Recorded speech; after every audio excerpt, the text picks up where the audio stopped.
March 26, 2023 காலையில 8 மணி வாரணாசியில் இருக்கக்கூடிய சுமந்திரா அப்படின்ற ஒரு பெரிய ஹோட்டல். இங்க இருக்கக்கூடிய ரூம் நம்பர் 105க்கு காலையில இருந்து செல்போன் ரிங் ஆகிக்கிட்டே இருக்கு. ஆனா யாருமே அட்டன் பண்ணல. மறுபடியும் ரிங் ஆகிட்டே இருக்கு. ஆனா அந்த மொபைல் வந்துட்டு அட்டன் ஆகல. அந்த ரூம்குள்ள இப்ப யார் இருக்காங்க அப்படின்னு பாத்தீங்கன்னா ஆகாங்ஷா டூபே அப்படின்ற ஒரு ஆக்ட்ரஸ் இருக்காங்க. இந்த நடிகையுடைய மேக்கப் மேன் தான் காலையில 8 மணில இருந்து இவங்களுக்கு ட்ரை பண்ணிட்டு இருக்காங்க. ஆனா இவங்க போனை அட்டன் பண்ணவே இல்லை. இது இவங்களுடைய மேக்கப் மேனுக்கு பயங்கரமான டென்ஷனான ஒரு சிச்சுவேஷன். காரணம் என்ன அப்படின்னு கேட்டீங்கன்னா காலையில 10 மணிக்கு இவங்களுக்கு ஷூட்டிங் இருக்கு. அதுக்கு காலையில 8 மணிக்கே மேக்கப் போட்டிருக்கணும். அப்பதான் அவங்க கரெக்டான டைமுக்கு ஸ்பாட்டுக்கு போக முடியும். இதுக்காக இவங்களுடைய மேக்கப் மேன் காலையில 8 மணிக்கு இவங்களுக்கு கால் பண்றாங்க. ஆனா இவங்க போன் எடுக்கல. முதல்ல மொபைல்ல ட்ரை பண்ணிருக்காங்க. ரிங் போகுது ஆனா யாருமே எடுக்கல. சரி நல்லா படுத்து தூங்கிட்டு இருப்பாங்க போல இருக்கு. ஒரு 1/4 மணி நேரம் கழிச்சு பண்ணலாம் அப்படின்ட்டு கொஞ்ச நேரம் வெயிட் பண்ணி மறுபடியும் போன் பண்றாங்க. ஆனா அவங்க அந்த போனை எடுக்கவே இல்லை. ஹோட்டல் ரூம்ஸ் அப்படின்னாலே ஒவ்வொரு ரூமுக்கும் லேண்ட்லைன் கனெக்ஷன் வச்சிருப்பாங்க. அதனால அந்த நம்பருக்கு ட்ரை பண்ணலாம் அப்படின்னு சொல்லி மேக்கப் மேன் அந்த லேண்ட்லைன் நம்பருக்கும் ட்ரை பண்றாங்க. ஃபுல் ரிங் போய்கிட்டே இருக்கு. ஆனா அவங்க அட்டன் பண்ணல. இந்த ஹோட்டல் ரூம் வந்து ஹீரோயினுக்காகவே, அதாவது நடிகைக்காகவே தனியா அலாட் பண்ண ஹோட்டல் ரூம். இப்போ இந்த ரூம்ல அவங்க மட்டும்தான் இருக்கணும். ஏன் போன் எடுக்க மாட்டேங்கிறாங்க அப்படின்னு தெரியல. ஆகாங்ஷா இது வரைக்கும் இந்த மாதிரி ஒரு தடவை கூட பண்ணதில்ல. அவங்க எப்பயுமே கரெக்டான டைமுக்கு ரெடி ஆயிடுவாங்க. இந்த மாதிரி நடந்தது இதுதான் ஃபர்ஸ்ட் டைம். சரி வாஷ்ரூம்க்கு எதனாச்சும் போயிருப்பாங்க, லேட்டா வருவாங்க, வந்ததுக்கு அப்புறம் பேசிக்கலாம் அப்படின்ற மாதிரி வெயிட் பண்றாங்க. 8:30 மணிக்கு கால் பண்ணிருக்காங்க, 9 மணிக்கு, 9:30க்கு மாத்தி கால் பண்ணிருக்காங்க. இன்னுமே அந்த மொபைல் அட்டன் ஆகல. இப்போ இந்த நபருக்கு பயம் வர ஆரம்பிக்குது. இந்த ஆக்ட்ரஸோட வாழ்க்கையில கொஞ்ச நாளாவே எதுவுமே சரியில்லை. லைஃபே கொஞ்சம் மோசமா போயிட்டு இருக்கு. இப்படி இருக்கிறப்ப இவங்க போன் அட்டன் பண்ண மாட்டேங்கிறாங்க. என்னன்னே தெரியல அப்படின்னு சொல்லி யோசிச்ச இவரு ஸ்ட்ரெயிட்டா அந்த ஹோட்டல் ரூம்க்கே போயிடலாம் அப்படின்னு முடிவு பண்றாரு. இப்படி இவர் போனப்ப மணி ஷூட்டிங் டைம் ஆன 10 மணி ஆயிடுது. இவர் ஸ்ட்ரெயிட்டா இவங்க தங்கி இருக்கக்கூடிய அந்த 105 ஹோட்டல் ரூமுக்கு முன்னாடி போய் நிக்கிறாங்க. போயிட்டு அந்த ஹோட்டல் ரூமுடைய காலிங் பெல் அடிக்கிறாங்க. உள்ளார காலிங் பெல் அடிக்கிற சவுண்டு கேட்டுக்கிட்டே இருக்கு. ஆனா ஆகாங்ஷா வந்துட்டு அந்த கதவை திறக்கவே இல்லை. மறுபடியும் இவர் அவரோட செல்போன் எடுத்து ட்ரை பண்ணி பார்த்திருக்காரு. உள்ளார ரிங் போதா அப்படின்ற மாதிரி காதெல்லாம் வச்சு கேட்கிறாரு. ஆனா உள்ள இருந்து எந்த ஒரு சத்தமும் கேட்கல. இதுல பயந்து போன இவரு ஏதோ ஒண்ணு தப்பா இருக்குது அப்படின்ற மாதிரி யோசிச்சுட்டு வேகமா கீழே ஓடுறாரு.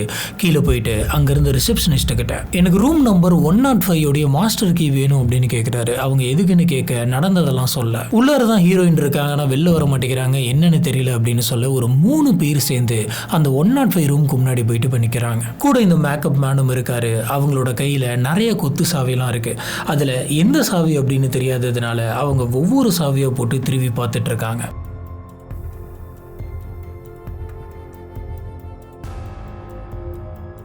இப்படி ஒரு 2-3 நிமிஷமா இவங்க போட்டு பார்த்துட்டு இருக்காங்க. இந்த சமயத்துல என்னன்னு தெரியல அப்படின்ற மாதிரி அந்த இடத்துல ஒரு 5-6 பேர் வந்து கூடிடுறாங்க.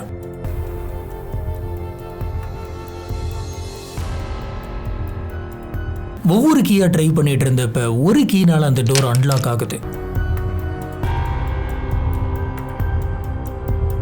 இப்ப மணி கரெக்டா 10:38. அன்லாக் ஆனதுக்கு அப்புறமா அந்த டோரை ஓபன் பண்ணோம் அப்படின்னு நினைச்சாங்க. உள்ளார ஒரு ஹீரோயின் இருக்காங்க அப்படிங்கிறதுனால ஃபர்ஸ்ட் ஒரு பொண்ணை முன்னாடி நிக்க வச்சு அவங்கள டோர் ஓபன் பண்ண சொன்னாங்க.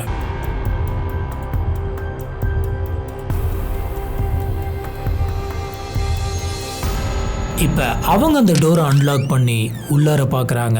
உள்ளார பார்த்து அவங்களுக்கு பயங்கரமான ஷாக்கு. இவங்க பதறி போயிட்டு கத்துறாங்க. இவங்க கத்துனதுல எல்லாருமே உள்ள வந்து பாக்குறாங்க. என்ன நடந்திருக்கு அப்படின்னு பாத்தீங்கன்னா ஆகாங்ஷா டூபே இப்படி ஒரு பெட்டோட கார்னர்ல உட்காந்துருக்காங்க. அவங்களோட கழுத்துல அவங்களோட துப்பட்டா வந்துட்டு இருக்கு. அந்த துப்பட்டாவுடைய இன்னொரு கார்னர் மேல இருக்கக்கூடிய ஃபேன்ல கட்டி இருக்கு. என்னாச்சு இவங்களுக்குன்னு எல்லாருமே போய் பார்த்தப்ப இவங்களோட உடம்புல எந்த விதமான அசைவும் இல்லை. இவங்க தூக்கு மாட்டி அப்படி உக்காந்தபடியே இருக்காங்க. இவங்க உயிரோடு இல்லை அப்படிங்கிறது இவங்களுக்கு தெரியுது. இந்த விஷயத்தை பார்த்த உடனே அந்த ஹோட்டல்ல இருக்கிற ஒரு நபர் வேகமா ஓடி போய் போலீஸ் ஆபீசர்ஸ்க்கு கால் பண்றாரு. சார் இங்க வந்து பாருங்க, இப்படி ஒரு சம்பவம் இங்க நடந்திருக்குன்னு சொல்றாரு.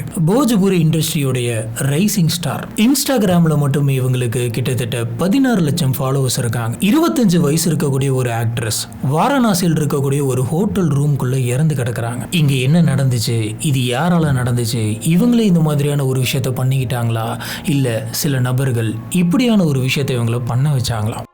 நம்மளோட சேனல்ல இந்த உலகத்துல நம்மளை சுத்தி நடக்கக்கூடிய பல விஷயங்களை நம்ம கேஸ் ஃபார்மேட்ல பார்த்துட்டு இருக்கோம். உங்களுக்கு நம்மளோட வீடியோஸ் எல்லாம் பிடிச்சிருந்தது அப்படின்னு சொன்னா மறக்காம லைக் பண்ணுங்க. நம்மளோட சேனலுக்கு சப்போர்ட் பண்ணி சப்ஸ்கிரைப் பண்ணுங்க. ஹலோ ஃப்ரெண்ட்ஸ், நான் உங்க Sami. Welcome to this part.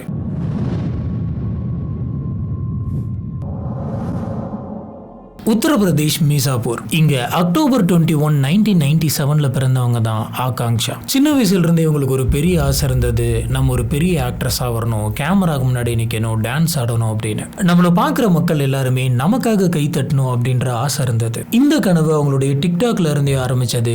சின்ன சின்னதா டான்ஸ் பண்ணி போடுவாங்க, சின்ன சின்னதா ஆக்ட் பண்ணி போடுவாங்க. இது பாக்குற ஆடியன்ஸுக்கு இவங்களோட வீடியோ ரொம்ப ரொம்ப பிடிச்சிருந்தது. நிறைய பேர் லைக் பண்ணாங்க, நிறைய பேர் பார்த்தாங்க, நிறைய ஃபாலோவர்ஸ் வந்தாங்க. அதே மாதிரி தான் இன்ஸ்டாகிராம்லயும் ஒரு புது அக்கௌண்ட் ஓபன் பண்ணாங்க. அங்கேயுமே நிறைய ரீல்ஸ் எல்லாம் போட ஆரம்பிச்சாங்க. அங்கேயும் இவங்களுக்கு நிறைய ஃபாலோவர்ஸ் வர ஆரம்பிச்சாங்க. இவங்களுக்கு மொத்தம் 16 லட்சம் ஃபாலோவர்ஸ்க்கு மேல இருக்காங்க. 16 லட்சம் அப்படிங்கிறது சாதாரணமான விஷயம் கிடையாது. 16 லட்சம் பேரை கன்வின்ஸ் பண்ணி இவங்களை ஃபாலோ பண்ண வச்சிருக்காங்க. இப்படி சின்ன சின்னதா நிறைய விஷயங்கள் பண்ணிட்டு போஜ்பூரி பிலிம் இண்டஸ்ட்ரிக்குள்ள போறாங்க. முதல்ல இவங்களுக்கு ஒரு பட வாய்ப்பு கிடைக்குது, அது நல்லா பண்றாங்க. அதுக்கப்புறம் இன்னொரு வாய்ப்புன்னு மாத்தி மாத்தி நிறைய வாய்ப்புகள் கிடைக்குது. மக்கள் எல்லாருமே கொஞ்சம் கொஞ்சமா இவங்களை ரெகக்னைஸ் பண்ண ஆரம்பிச்சாங்க. அந்த சமயம் 2023ல கடைசி ஆகாங்ஷாவுக்கு ஒரு புது பட வாய்ப்பு ஒன்று கிடைக்குது. அந்த படத்தோட ஷூட்டிங்காக தான் அவங்க திவாரியாவுக்கு போயிருக்காங்க. ஃபர்ஸ்ட் அவங்க அங்க எடுக்க வேண்டிய ஷூட்டிங் எல்லாமே முடிக்கிறாங்க. மார்ச் 21 அங்க ஷூட்டிங் முடிஞ்சிருது. அதுக்கப்புறம் அங்க இருந்து இவங்க வாரணாசிக்கு வராங்க. இதனால மார்ச் 22 அன்னைக்கு மொத்த டீமுமே வாரணாசிக்கு போகுது. எல்லாத்தையுமே செட்டப் பண்ணாங்க, அரேஞ்ச் பண்ணாங்க. மார்ச் 24 ஹோட்டல்ல இவங்க செக் இன் பண்ணாங்க. இவங்க மட்டும் கிடையாது, இவங்களுடைய மூவி க்ரூஸ் நிறைய பேருக்கு அந்த ஹோட்டல்ல ரூம்ஸ் போட்டிருந்தாங்க. இதுல ஒவ்வொருத்தவங்களுக்கும் ஒரு தனித்தனி ரூம் அலாட் பண்ணியிருந்தாங்க. இவங்களுடைய ரூம் நம்பர் 105. இவங்களோட ரூம் ஃபர்ஸ்ட் ஃப்ளோர்ல இருக்கு. மார்ச் 26 தான் இவங்களோட ஷூட்டிங் வந்து ஸ்டார்ட் ஆகுது. அப்படி பார்த்தா மார்ச் 25 கம்ப்ளீட்டா இவங்க ஃப்ரீ தான். நம்ம ஹோட்டல்ல சும்மா இருக்கிறதுக்கு நம்ம வேற எதனாச்சும் பிளான் பண்ணலாமா அப்படின்ற மாதிரி இவங்க யோசிக்கிறாங்க. இப்பதான் ஆகாங்ஷா ஒரு பிளான் பண்றாங்க, நம்ம ஏன் இன்னைக்கு பார்ட்டி பண்ணக்கூடாது அப்படின்னு. இதை பத்தி இவங்க அவங்களுடைய 2 ஃப்ரெண்ட்ஸ் கிட்ட பேசுறாங்க. இப்போ இவங்க பிளான் பண்ணியிருக்கிற அந்த பார்ட்டி வந்து சாதாரணமான பார்ட்டி கிடையாது, இது ஒரு பிரேக்கப் பார்ட்டி. இவங்களுக்கு யாரு கூட பிரேக்கப் ஆச்சு, அந்த பர்சன் யார் அப்படின்றத பின்னாடி பார்க்கலாம். மார்ச் 25 2023 ஆகாங்ஷா தன்னோட 2 ஃப்ரெண்ட்ஸ் கிட்ட சொல்லிட்டு நீங்க பார்ட்டிக்கு வந்துருங்க அப்படின்னு சொல்றாங்க. இவங்களும் அவங்களோட ரூம்ல ரெடி ஆகுறாங்க. இந்த பார்ட்டி எங்க நடக்குது அப்படின்னு பாத்தீங்கன்னா, இந்த ஹோட்டல் இருக்கிற அந்த இடத்துல இருந்து ஒரு 8 கிலோமீட்டர் தள்ளி ஒரு கிளப் இருக்கு. அந்த கிளப்ல தான் போயிட்டு ஜாலியா பார்ட்டி பண்ணி டான்ஸ் பண்ணலாம் அப்படின்னு சொல்லி இவங்க பிளான் பண்ணிருக்காங்க. இப்ப அன்னைக்கு நைட்டு 9 மணிக்கு இவங்க 3 பேருமே அந்த கிளப்புக்குள்ள போறாங்க. பயங்கரமான மியூசிக்ஸ், லைட்ஸ். ஆகாங்ஷா டான்ஸ் ஃப்ளோர்ல இருக்காங்க. பயங்கரமா டான்ஸ் பண்றாங்க, சிரிக்கிறாங்க. அந்த சமயத்துல அவங்களோட முகத்துல எந்த விதமான ஸ்ட்ரெஸ்ஸும் இல்ல. டான்ஸ் முடிஞ்சதுக்கு அப்புறம் இவங்க டேபிள்ல உட்கார்ந்துருக்காங்க, ட்ரிங்க்ஸ் ஆர்டர் பண்ணிருக்காங்க, குடிச்சிருக்காங்க. மறுபடியும் டான்ஸ் பண்றாங்க, சிரிச்சிருக்காங்க, ஃபுட் ஆர்டர் பண்றாங்க, ஃபுட் வருது, சாப்பிடுறாங்க. இப்படி அந்த பார்ட்டி எல்லாமே முடிச்சதுக்கு அப்புறமா அவங்க வாங்கினதுக்காக 11,000 ரூபாய் பில் பே பண்ணிட்டு ஆகாங்ஷா அந்த பார்ட்டியில இருந்து வெளியில போலாம் அப்படின்னு நினைக்கிறாங்க. இவங்க கூட இருந்து மீதி 2 ஃப்ரெண்ட்ஸுமே டைம் ஆயிருச்சு அப்படின்னு சொல்லிட்டு அவங்க 2 பேரும் அவங்க வீட்டுக்கு கிளம்பி போயிட்டாங்க. இப்போ ஆகாங்ஷா என்ன யோசிக்கிறாங்க அப்படின்னு பார்த்தீங்கன்னா, நம்ம பயங்கரமா குடிச்சிருக்கோம், நம்ம கொஞ்சம் ஸ்டடியா இல்லை, நம்ம ஹோட்டலுக்கு போறது அப்படிங்கிறது கொஞ்சம் ரிஸ்க் தான். அதனால நம்மளை பிக்கப் பண்ணிட்டு போறதுக்காக நம்மளுடைய பழைய ஃப்ரெண்டு சந்தீப்பை கூப்பிடலாம், அவன் வந்து நம்மளை கூட்டு போயிட்டு ஹோட்டல்ல விட்டுருவான் அப்படின்னு நினைச்சாங்க. உடனே இவங்க சந்தீப்புக்கு கால் பண்றாங்க, என்ன ஹோட்டல்ல டிராப் பண்ணிடு அப்படின்னு சொல்றாங்க. சந்தீப்பும் சரி நான் வரேன் அப்படின்னு சொல்றாரு. இப்போ அவங்க அந்த கிளப்புக்குள்ள போனது, டான்ஸ் பண்ணது, ட்ரிங்க் பண்ணது, சாப்பிட்டது, இந்த நபருக்கு கால் பண்ணது, இது எல்லாமே அந்த கிளப்புக்குள்ள இருக்கக்கூடிய சிசிடிவி கேமராவில் பதிவாயிருக்கு.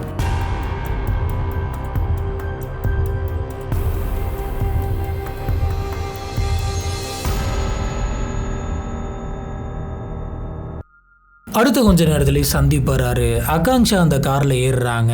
கார் வந்துட்டு கிளப்ல இருந்து வெளியில போகுது. இப்ப மார்ச் 26, 2023 நைட் ஒரு 1:50 இந்த சமயம் சுமந்திரா ரெசிடென்சிக்குள்ள அந்த கார் நுழையுது. இந்த விஷயங்கள் இப்ப அந்த ஹோட்டல்ல இருக்கக்கூடிய சிசிடிவி கேமராவில் பதிவாகுது. இந்த கார் ஹோட்டலுக்குள்ள வந்து நிக்குது. சந்தீப் அந்த காரை விட்டு வெளியில வராரு. வெளியில வந்து பின்னாடி இருக்க ஆகாங்ஷாவுடைய பேக் எடுக்கிறாரு. அப்புறம் அவங்களையும் கார்ல இருந்து வெளியில கூட்டு வராரு. இந்த சிசிடிவி ஃபுட்டேஜை பார்க்கும் போதே தெரியுது ஆகாங்ஷானால ஒழுங்கா நடக்க கூட முடியல, பயங்கரமா குடிச்சதுனால அவங்க தள்ளாடிக்கிட்டே வராங்க. சந்தீப் அவங்களுக்கு ஹெல்ப் பண்றாரு. 2 பேருமே சேர்ந்து அந்த ஹோட்டலுடைய மெயின் என்ட்ரன்ஸ்க்கு போறாங்க. இதுக்கப்புறம் 2 பேருமே காரிடோர் வழியா ரூம் நம்பர் 105க்கு வராங்க. அந்த ரூம் ஓபன் பண்றாங்க. 2 பேருமே அந்த ரூம்குள்ள போறாங்க. டோர் லாக் ஆகுது. இவங்க 2 பேரும் ரூம்குள்ள போன ஒரு 1-2 நிமிஷத்துக்குள்ளேயே அந்த ரூமுடைய லைட் ஆஃப் ஆகுது. அடுத்த 17 நிமிஷத்துக்கு பயங்கரமான சைலண்ட். உள்ள என்ன நடக்குது அப்படின்னு தெரியல.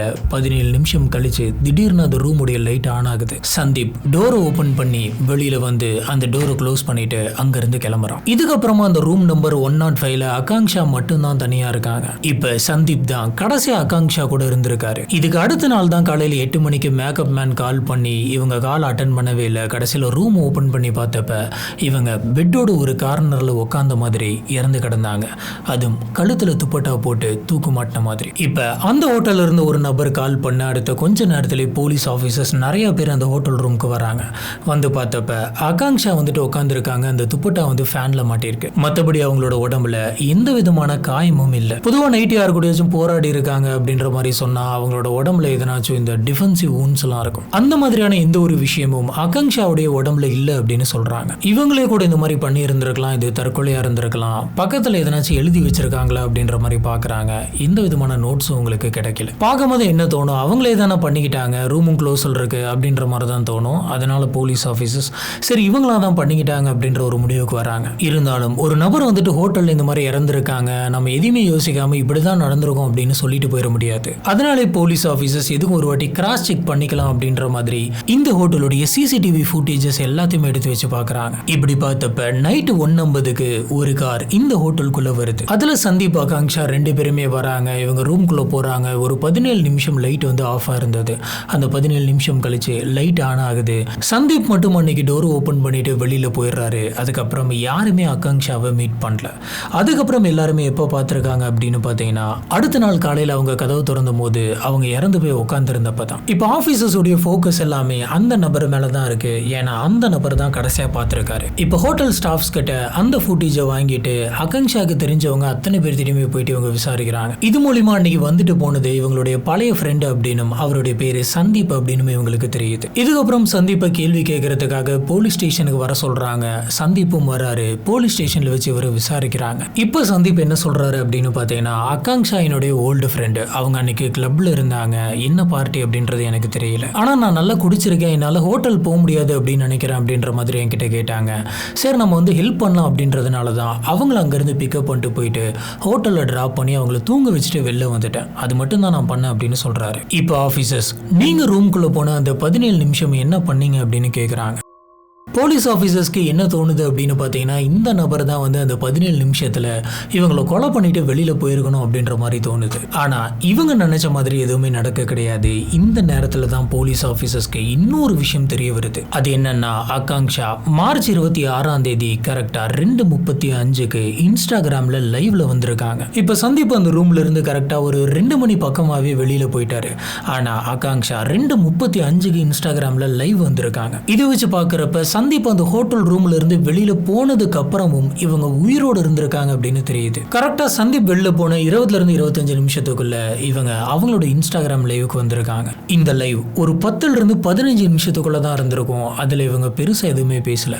சொல்ல போனா அவங்க பேசவே இல்லை அப்படின்னு சொல்றாங்க. அவங்க அந்த லைவுக்கு வந்ததுல இருந்து ரொம்ப அமைதியா இருந்திருக்காங்க. திடீர்னு அழுதுருக்காங்க, திடீர்னு அமைதியாகிறாங்க, திருப்பி கண்ணை மூடிட்டு அழுகுறாங்க. இதை மட்டும் தான் பண்ணி இருந்திருக்காங்க. அது நடுராத்திரி அவங்களுடைய 1.6 மில்லியன்ஸ் ஃபாலோவர்ஸ்ல நைட்டு முழிச்சிருந்தவங்க அத்தனை பேருமே அந்த லைவ் அட்டன் பண்ணியிருக்காங்க. அதுல சில பேர் அந்த லைவ்லேயே கமெண்ட் பண்ணியிருக்காங்க, என்னாச்சு உங்களுக்கு, எதுக்காக அழுவுறீங்க அப்படின்ற மாதிரி. ஆனா எதுக்குமே ஆகாங்ஷா கிட்ட இருந்து எந்த ஒரு ரிப்ளையும் வரல. அவங்க அமைதியா இருந்து அழுதுகிட்டே இருந்து அதுக்கப்புறம் லைவை கட் பண்ணிட்டு போயிருக்காங்க. இதுக்கப்புறம் அங்கே என்ன நடந்தது அப்படிங்கிறது யாருக்கும் தெரியாது. அடுத்த நாள் காலையில 10:38க்கு கதவு திறக்கும் போது இவங்க உயிரோட இல்லை. இவங்க 2:35க்கு இன்ஸ்டாகிராம் லைவ் வந்தது பயங்கர சாலிடான ஒரு எவிடன்ஸ். சந்தீப் 2 மணிக்கே வெளியில போயிட்டதுனால சந்தீப்பை இந்த கேஸோட கனெக்ட் பண்ணவே முடியாது. இப்ப சந்தீப்புக்கும் இந்த கொலைக்கும் எந்த விதமான சம்பந்தமும் இல்லை அப்படின்னு தெரியுது. அது மட்டும் இல்லாம இன்ட்ராகேஷன்ல சந்தீப் சொன்னது எல்லாமே உண்மை அப்படின்ற மாதிரி தான் இருக்கு. சிசிடிவி ஃபுட்டேஜஸ் எல்லாத்தையுமே பார்க்கறப்ப அவங்களும் விருப்பப்பட்டு தான் கூட நடந்து வந்திருக்காங்க. அவங்க தான் என்ன டிராப் பண்ணு அப்படின்ற மாதிரி ஹெல்ப் கேட்டிருக்காங்க. இவங்க தான் அதுக்கு முன்னாடி நாள் நைட் இவங்களுக்கு ஃபோனும் பண்ணியிருக்காங்க.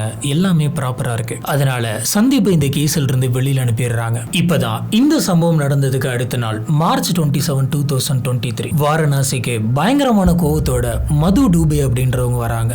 இந்த மது டூபே யார் அப்படின்னு பார்த்தீங்கன்னா இந்த ஆகாங்ஷா டூபேவுடைய அம்மா. நேராக வந்து இவங்க ஹாஸ்பிட்டலுக்கு போக கிடையாது, அந்த ஹோட்டல் ரூமுக்கு போக கிடையாது, அங்கே இருந்த போலீஸ் ஸ்டேஷனுக்கு போனாங்க. போலீஸ் ஸ்டேஷன் போயிட்டு டேபிளில் உட்காந்து எனக்கு ஒரு கம்ப்ளைண்ட் கொடுக்கணும், நீங்கள் எஃப்ஐஆர் போடுங்க அப்படின்ற மாதிரி சொல்கிறாங்க. இந்த சமயத்தில் இவங்க 2 பேர் சொல்கிறாங்க. முதல் பேர் சமர் சிங், 2வது சஞ்சய் சிங். போலீஸ் ஆஃபீஸர்ஸ்க்கு இந்த பேரு கேட்ட உடனே ரியாக்ஷனே மாறுது. காரணம் என்ன அப்படின்னு கேட்டீங்கன்னா இந்த சமர் சிங் அப்படின்ற நபர் போஜ்பூரி மியூசிக் இண்டஸ்ட்ரியில ஒரு பெரிய ஆளு. இவர் ஒரு பிரபலமான சிங்கர். இவரோட பாட்டுக்கு கோடிக்கணக்கில் வியூஸ் போகும். இந்த நபர் மேலே கம்ப்ளைண்ட் கொடுக்க போறீங்க அப்படின்ற மாதிரி போலீஸ் கேட்க ஆமா அப்படின்னு இவங்க சொல்ல என்ன நடந்துச்சுன்னு இவங்க கேட்கறாங்க. இப்பதான் மது கண்ணில் தண்ணியோட பேச ஆரம்பிக்கிறாங்க. என்னோட பொண்ணு ரொம்ப ரொம்ப தைரியமான பொண்ணு, அவ ஒரு நாள் இந்த மாதிரியான ஒரு விஷயத்த பண்ணிக்க மாட்டான். சாட்டர்டே ஈவினிங், அதாவது மார்ச் 25 இந்த சம்பவம் நடக்கிறதுக்கு ஒரு நாளைக்கு முன்னாடி தான் நான் என்னோட பொண்ணு கிட்ட சாயந்தரம் பேசினேன். அவ ரொம்ப ரொம்ப ஹாப்பியா இருந்தா, அவ நார்மலா தான் பேசினா, தனக்கு இருந்த ப்ராப்ளம் எல்லாமே போயிருச்சு அப்படின்னு சொல்லி சந்தோஷப்பட்டான். நான் கம்ப்ளைண்ட்ல சொன்ன அந்த 2 நபர்களும் என்னோட பொண்ணை கடந்த 2-3 வருஷமா பயங்கரமா கொடுமை பண்ணியிருக்காங்க. இவங்களால தான் என்னோட பொண்ணு இப்போ உயிர் இழந்திருக்கா அப்படின்ற மாதிரி இவங்க சொல்றாங்க. சமர் சிங்குக்கு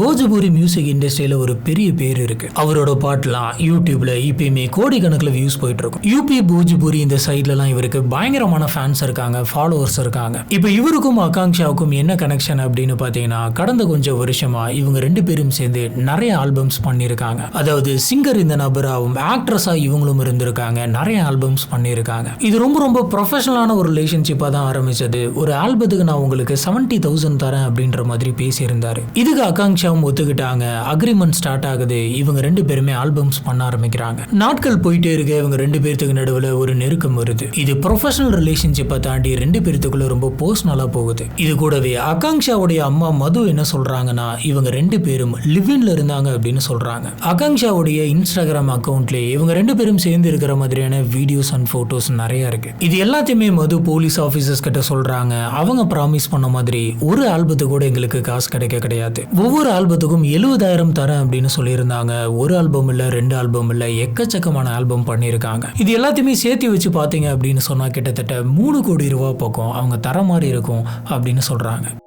பணம் தரேன் அப்படின்னு சொல்லிட்டு தராதது மட்டும் கிடையாது, என்னோட பொண்ணு சமர் சிங் பயங்கரமா கொடுமை பண்ணான். என்னோட பொண்ணு வேற யாரு கூடயுமே எந்த ஒரு ப்ராஜெக்ட்லயுமே சைன் பண்ணக்கூடாது அப்படின்றத ரொம்ப ஸ்ட்ரிக்டா சொன்னாரு. மீறி என்னோட பொண்ணு வேற யாராச்சும் ஒருத்தவங்களோட ப்ராஜெக்ட்ல சைன் பண்றேன் அப்படின்னு சொன்னா இவருக்கு சுத்தமா பிடிக்காது, பயங்கரமா போட்டு அடிப்பாரு அப்படின்னு சொல்றாங்க. காசும் இல்லாம உடல் ரீதியாகவும் நிறைய சித்திரவதைகளை அனுபவிச்சுட்டு வேற வழி இல்லாம மென்டலி ரொம்ப டிஸ்டர்ப் ஆயிட்டு தான் என்னோட பொண்ணு இருந்தா. லவ்ங்கிற பேர்ல இப்படியே போயிட்டு இருக்கு, நம்ம இதுல இருந்து எப்படியாச்சும் வெளியில வரணும் அப்படின்னு சொல்லி இவர்கிட்ட இருந்து தான் என்னோட பொண்ணு பிரேக்கப் பண்ணிட்டு வெளியில வந்தா அப்படின்னு சொல்றாங்க. இப்ப சமர் சிங்கை பிரேக்கப் பண்ணிட்டு வெளியில வந்த அந்த விஷயத்தை தான் இவங்க அன்னைக்கு நைட்டு பார்ட்டியா கொண்டாடி இருக்காங்க. இந்த கேஸ்ல இன்னும் சில விஷயங்களை கொஞ்சம் டீட்டெயிலா பார்க்க வேண்டியது இருக்கு. மார்ச் 21, 2023, அதாவது ஆகாங்ஷா இறந்து போறதுக்கு ஒரு 5 நாளைக்கு முன்னாடி இப்ப கடைசியா அவங்க கமிட் ஆயிருந்த அந்த படத்துல ஷூட்டிங் போயிட்டு இருக்காங்க. இந்த சமயம் அவங்களுக்கு அந்த பிரேக்கப்லாம் முடிஞ்சு கொஞ்ச நாள் ஆகுது.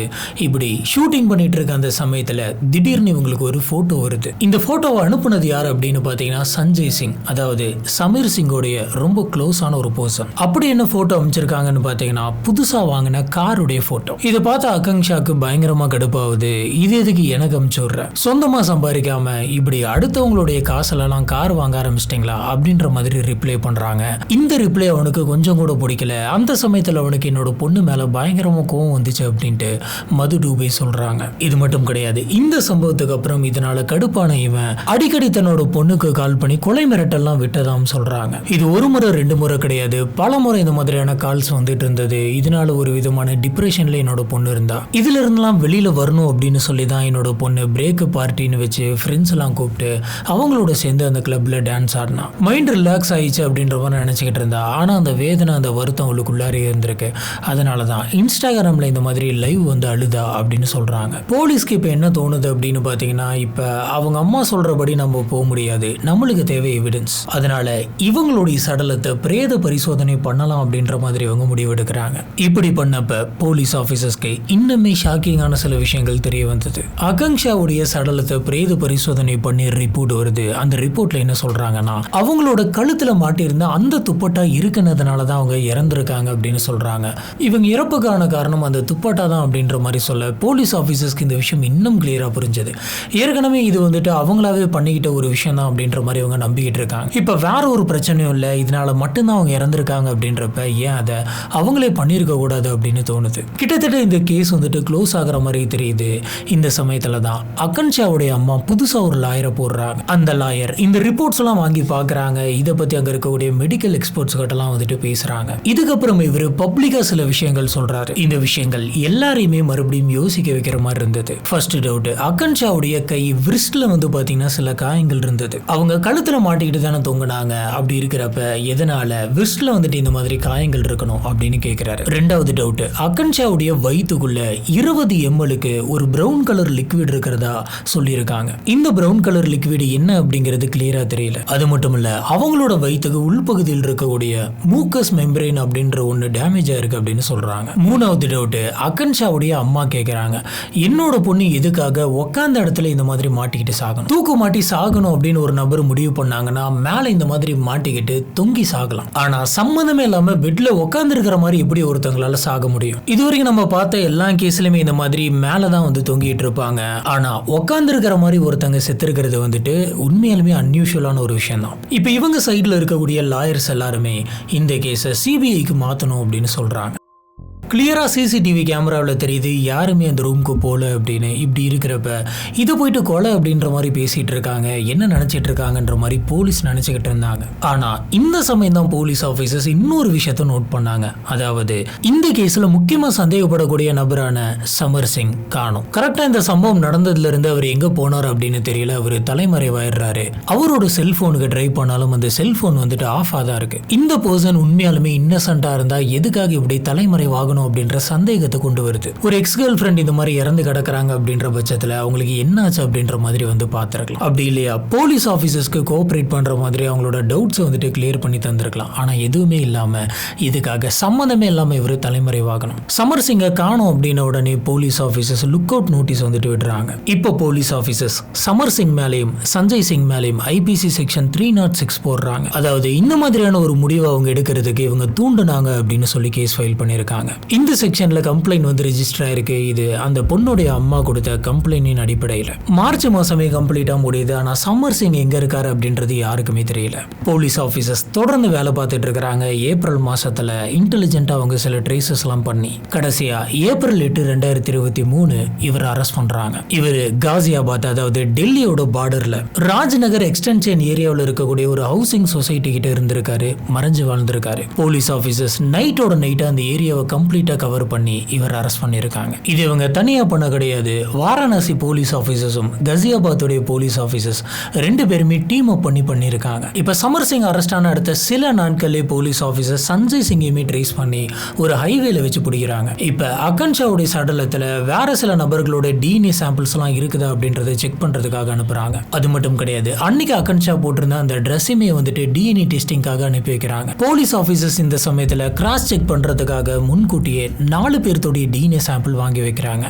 யார் யாருது அப்படின்னு பாத்தீங்கன்னா, 1 சமர் சிங், அடுத்தது சஞ்சய் சிங், 3வது அருண் பாண்டே, 4வது சந்தீப். இதில் நம்ம 3 பேர்த்த பத்தி கேஸ்ல ஆல்ரெடி பார்த்திருப்போம். ஆனா இந்த அருண் பாண்டே அப்படின்ற நபரை பத்தி நம்ம பார்த்திருக்க மாட்டோம். இந்த அருண் பாண்டே யார் அப்படின்னு பாத்தீங்கன்னா, அன்னைக்கு கடைசியா அகன்ஷா பார்ட்டி கொடுத்துட்டு இருந்த அந்த சமயத்துல கிளப்ல இந்த அருண் பாண்டே அப்படின்ற நபர் அவங்களோட சேர்ந்து டான்ஸ் பண்ணிட்டு இருந்தாரு. இந்த விஷயத்த போலீஸ் ஆபீசர்ஸ் அந்த கிளப்போடைய சிசிடிவி ஃபுட்டேஜஸ் எல்லாம் பார்த்திருக்காங்க. சரி, அந்த நபரையும் கூப்பிடலாம் அப்படின்னு சொல்லி அந்த நபரையும் கூப்பிட்டு அவருடைய டிஎன்ஏ சாம்பிளையும் கலெக்ட் பண்ணிக்கிறாங்க. ஆனா எதையுமே பெருசா நிரூபிக்க முடியல. நவம்பர் 2023, அதாவது இந்த அரெஸ்ட்ல இருந்து 7 மாசம் கழிச்சு சமர் சிங்குக்கு அலகாபாத் ஹைகோர்ட்ல பெயில் கிடைக்குது. அதனால அவரு வெளியில வராரு. வெளியில வரும்போது யாருமே பாத்திரக்கூடாது அப்படின்னு சொல்லி முகத்தை மறைச்சுக்கிட்டே தான் வராரு. அடுத்ததா சஞ்சய் சிங்குக்குமே பெயில் கிடைக்குது. சொல்லப்போனா இந்த சமயத்துல அவங்க 2 பேருமே வெளியில தான் இருக்காங்க. அகன்ஷா இறந்து போயிட்டு இதோட 3 வருஷம் ஆகுது. ஆனா இந்த கேஸ் இன்னுமே முடியல. அகன்ஷாவுடைய இன்ஸ்டாகிராம் அக்கௌண்ட்டை அவங்க அம்மா தான் இப்போ ஹேண்டில் பண்ணிட்டு இருக்காங்கன்னு நினைக்கிறேன். அதில் ஃபுல்லாக என்னோட பொண்ணுக்கு இன்னும் நீதி கிடைக்கல, என்னோட பொண்ணுக்கு எப்போ நீதி கிடைக்கும், சீக்கிரமாக கிடைக்கணும் அப்படின்ற மாதிரி அவங்க பேசிக்கிட்டு இருக்காங்க. மறுபடியும் அவங்களுடைய அம்மா அலகாபாத் ஹைகோர்ட்டில் வந்து பெட்டிஷன் போட்டிருக்காங்க. இந்த கேஸை சிபிஐக்கு மாற்றணும், போலீஸ் ஆஃபீஸர்ஸ் மேலே எங்களுக்கு நம்பிக்கை இல்லை அப்படின்னு சொல்கிறாங்க. இந்த மே மாதம் 2026 சமர் சிங் அப்புறம் சஞ்சய் சிங் இவங்க 2 பேருக்குமே மறுபடியும் பெட்டிஷன் அமைச்சிருக்காங்க. இந்த கேஸ் மறுபடியும் இப்போ கோர்ட்டுக்கு வர இருக்கு. இதுக்கான இறுதி தீர்ப்பு என்ன அப்படிங்கிறது தெரியல. அது தெரிஞ்சுக்கணும்னா நம்ம கொஞ்சம் வெயிட் பண்ணி தான் பார்க்கணும். இந்த கேஸை பொறுத்த வரைக்கும் மொத்தம் 2 பக்கம் இருக்கு. இதுல எப்படி தீர்ப்பு வர போகுது அப்படின்னு தெரியல. ஃபர்ஸ்ட் வெர்ஷன் வந்து போலீஸ் ஆஃபீஸர் சொல்ற வெர்ஷன். அகன்ஷாவா தான் இந்த மாதிரி ஒரு விஷயத்த பண்ணிக்கிட்டாங்க, அவங்களே தான் துப்பட்டாவை கழுத்துல மாட்டிக்கிட்டு இது மாதிரி இறந்துட்டாங்கன்னு சொல்றாங்க. சிசிடிவி ஃபுட்டேஜில் சந்தீப் தான் கடைசியா வந்துட்டு போயிருக்காரு. போனதுக்கு அப்புறமும் இவங்க லைவ் போட்டிருக்காங்க. இவங்க மன ரீதியா ரொம்ப டிஸ்டர்ப்டா இருந்தாங்க. அதனால அந்த சமயத்துல டக்குன்னு இப்படி ஒரு மோசமான முடிவு எடுத்துட்டாங்க அப்படின்னு சொல்றாங்க. நிறைய பேர் இந்த இஷ்யூவில் இந்த மாதிரி நடந்திருக்கிறதுக்கு தான் வாய்ப்பு இருக்குது அப்படின்ற மாதிரி சொல்கிறாங்க. ஏன்னா இப்படிப்பட்ட முடிவுகள்லாம் வந்துட்டு திடீர்னு தான் எடுப்பாங்க. அன்னைக்கு அவங்களோட மனநிலை எப்படி இருக்குது அப்படின்றத பொறுத்து இதெல்லாம் பிளான் பண்ணி யாருமே பண்ண மாட்டாங்க. அகன்ஷா அன்னைக்கு ராத்திரி மென்டலி ரொம்ப ரொம்ப ரொம்ப பாதிக்கப்பட்டிருக்கணும். பக்கமாக அவங்களுக்கு பிரேக்கப் ஆயிருக்கு, நிறைய மிரட்டல் கால்கள்லாம் வந்துகிட்டு இருக்கு, ஃபினான்ஷியலி அவங்க ரொம்ப கஷ்டப்பட்டுட்டு இருக்காங்க, எக்கச்சக்கமான ஸ்ட்ரெஸ் அவங்களோட மைண்டுக்குள்ளே இருக்குது. அது மட்டும் இல்லாமல் அதுக்கு முன்னாடி நாள் அவங்க குடிச்சிருந்தாங்க. இப்படி எல்லா விஷயங்களும் கம்பைன் ஆகி தான் அவங்க இந்த மாதிரியான ஒரு முடிவு எடுக்கிறதுக்கு தூண்டி விட்டுருக்கு அப்படின்னு சொல்றாங்க. இது வந்துட்டு போலீஸ் ஆஃபீஸர்ஸோடைய வெர்ஷன். இப்போ இன்னொரு வெர்ஷன் என்ன அப்படின்னு பார்த்தீங்கன்னா, இது அவங்க அம்மா சொன்ன வெர்ஷன், இவங்களுடைய லாயர் சொன்ன அந்த வெர்ஷன். அவங்களா மாட்டிக்கிட்டு சாகணும் அப்படின்னு நினைக்கிறவங்களோட கையில் எப்படி காயம் வந்துச்சு, யாரோ கையை பிடிச்சி நல்லா இழுத்துருக்காங்க, அதனால தான் அந்த காயம் ஏற்பட்டிருக்கு. அது மட்டும் இல்லாமல் அப்போ அவங்க குடிச்சிருந்ததுனால அவங்களால மறுபடியும் திருப்பி தாக்க முடியல. இப்படி தாக்க முடியாததுனால தான் அவங்களோட உடம்புல பெருசா டிஃபென்சிவ் வூண்ட்ஸ்னு எதுவுமே இல்லை அப்படின்னு சொல்றாங்க. பிரேத பரிசோதனை பண்ணப்ப இவங்களோட வயிற்றுல சம்மந்தமே இல்லாத ஒரு அன்னோன் பிரவுன் கலர் லிக்விட் ஒன்று இருந்திருக்கு. அது என்ன, யாராவது இந்த விஷயத்தை குடிக்க வச்சாங்களா, அவங்களோட இன்டீரியர் பார்ட்ஸ்லாம் வந்துட்டு டேமேஜ் ஆயிருக்கு, அதுக்கு என்ன காரணம்? இது எல்லாத்தோட ஒரு பெரிய கொஸ்டின் என்ன அப்படின்னு பார்த்தீங்கன்னா, நம்மளுக்கே இந்த இடத்துல தான் சந்தேகம் வருது. அவங்க கழுத்துல மாட்டிக்கிட்டு உட்காந்துருக்கிற மாதிரி இறந்துருக்கிறாங்க. இது எப்படி பாசிபிள் அப்படின்னு தெரியல. யாரோ ஒரு நபர் கழுத்துல மாட்டி விட்டுட்டு அவங்க இறந்ததுக்கு அப்புறமா அவங்கள ஃபேன்ல தூக்கி நிறுத்த ட்ரை பண்ணி முடியாததுனால அப்படியே பெட்ல உட்கார வச்சுட்டு ஃபேன்ல மாட்டி விட்டு போன மாதிரி இருந்திருக்கு. ஆனா இதுதான் நடந்துச்சா அப்படின்னு தெரியல. அந்த ஹோட்டலுடைய என்ட்ரன்ஸ்ல பார்த்தீங்கன்னா அந்த சிசிடிவி கேமரா சந்தீப் வந்துட்டு போனதுக்கு அப்புறமா யாருமே உள்ள வரல அப்படிங்கறத கிளியரா காட்டுது. ஒருவேளை பின்பக்கமா யாராச்சும் ஜன்னல் வழியா குதிச்சோ இல்ல வெளில போயோ அந்த மாதிரி மேபி எதுனா நடந்திருக்கலாம், ஆனா தெரியல. அது மட்டும் இல்ல, அந்த வீடியோல அவங்க வருத்தத்துல மட்டும்தான் இருக்காங்க. மற்றபடி நான் இந்த மாதிரி பண்ணிக்க போறேன், எனக்கு வாழ பிடிக்கல அப்படின்ற மாதிரி எதுவுமே சொல்ல. மேற்கொண்டு எந்த விதமான நோட்ஸுமே அவங்க எழுதி வச்சுட்டு இந்த மாதிரி சாகல. ஏன்னா இந்த மாதிரியான ஆக்டிவிட்டி எல்லாம் இந்த மாதிரி சாகுறவங்க அதுக்கு முன்னாடி பண்ற விஷயங்கள் அப்படின்னு சொல்றாங்க. இது மட்டும் இல்லாம சமர் சிங் எதுக்காக தப்பிச்சு ஓடணும், இன்னசென்ட்டா இருந்தா இங்கே இருந்திருக்கலாமே அப்படின்ற கேள்வி எழுப்புறாங்க. இப்ப இந்த விஷயங்கள்லாம் தான் இவங்களோட தரப்புல இருந்து சொல்லப்படுறது. 2 பக்கமும் நிறைய பாயிண்ட்ஸ் இருக்கு. ஆனா யார் சொல்றது உண்மை, யார் சொல்றது போய், கோர்ட் வந்துட்டு யாருக்கு தண்டனை கொடுக்கும், எந்த விதத்துல தண்டனை கொடுக்கும் அப்படின்றது தெரியல. ஆனா எனக்கு ஒரு விஷயம் கிளியரா புரியுது, அவங்களாவே இறந்து போயிருந்தாலும் அவங்கள இந்த மாதிரியான ஒரு நிலைமைக்கு தள்ளினது இவங்க 2 பேர் தான் அப்படின்ற மாதிரி தான் இந்த கேஸ் போகும்னு நினைக்கிறேன். ஏன்னா கடைசி டைம்ல இத்தனை வருஷம் பண்ண வேலைக்காக பணம் தராமலே இருந்திருக்காங்க. அதோட முக்கியமா நிறைய தடவை ஃபோன் பண்ணி கொலை மிரட்டல் விட்டுருக்காங்க. 3 வருஷமா இந்த மாதிரியான ஒரு மோசமான ரிலேஷன்ஷிப்ல இருந்துட்டு அதுக்கப்புறம் வெளில வந்திருக்காங்க. எனக்கு தெரிஞ்சு இந்த மாதிரியான ஒரு ஆங்கிள் போறதுக்கு வாய்ப்பு இருக்கு. 16 லட்சம் பேர் இன்ஸ்டாகிராம் ஃபாலோவர்ஸா வச்சிருக்கக்கூடிய ஒரு நபர், ரைசிங் ஸ்டார்னு சொல்லக்கூடிய ஒரு நபர், போஜ்பூரி இண்டஸ்ட்ரியில நாளைக்கு இவங்க ஒரு இடத்துக்கு வருவாங்க அப்படின்ற மாதிரி எல்லாருமே எதிர்பார்த்துட்டு இருந்தப்ப கடைசியில வாரணாசியில் இருக்கக்கூடிய ஒரு ஹோட்டல்ல ரூம் நம்பர் 105ல அவங்களோட வாழ்க்கை இந்த மாதிரி மோசமா முடியும்ட்டு யாருமே எதிர்பார்த்திருக்க மாட்டாங்க. இப்போ இந்த கேஸை பார்க்குற உங்களுக்கு என்ன தோணுது? இது போலீஸ் ஆஃபீஸர் சொல்ற மாதிரி அவங்களாவே பண்ணிக்கிட்டதா, இல்ல இவங்க அம்மா சொல்ற மாதிரி யாராச்சும் சீக்கிரட்டா உள்ள வந்து, அதாவது இவங்க சந்தேகப்படக்கூடிய அந்த நபர்கள் சீக்கிரட்டா உள்ள வந்து கொலை பண்ணிட்டு போயிருப்பாங்களா? இந்த கேஸை பொறுத்த வரைக்கும் உங்களுக்கு என்ன தோணுது அப்படிங்கறத கீழே இருக்கக்கூடிய கமெண்ட் பாக்ஸ்ல மறக்காம ஸ்பாட் பண்ணுங்க. நம்ம அங்க வச்சு இதை பத்தி டிஸ்கஸ் பண்ணலாம். நம்மளோட வீடியோஸ்லாம் உங்களுக்கு பிடிச்சிருந்தது அப்படின்னு சொன்னா மறக்காம லைக் பண்ணுங்க. நம்மளோட சேனலுக்கு சப்போர்ட் பண்ணி சப்ஸ்கிரைப் பண்ணுங்க.